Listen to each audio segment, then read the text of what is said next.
We need to quit. We really do. It's expensive. It's bad for our health. It's killing us.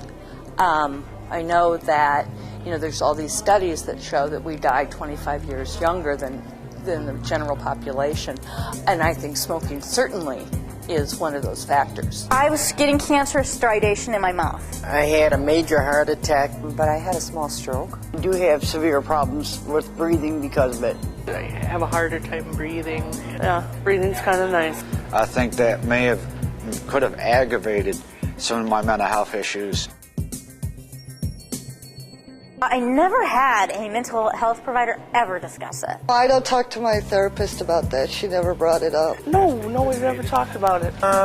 No. They did not give me a lot of help. No. No, never have. Would it help if they did?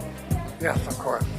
Ask their patients if they smoke. Well, I like to quit. Every time I see him, I end up walking out of his office and trying to quit, so. My psychiatrist was pretty helpful, too. And I'd like to quit after the first of the year, after the holidays are over with.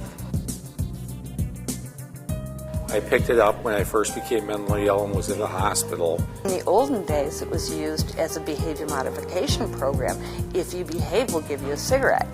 And so, the system taught us to smoke, and now I think the system needs to figure out how to support us, not tell us not to smoke, but to support us.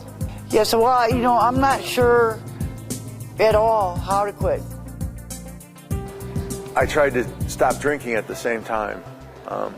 So that was, those two things kind of went together in my mind. And when I eliminated one, the other one felt much easier to stop. But the one thing that I've learned in talking to a psychiatrist is that if I was to quit smoking, that how I metabolize my medication would change, and then I wouldn't need as much medication.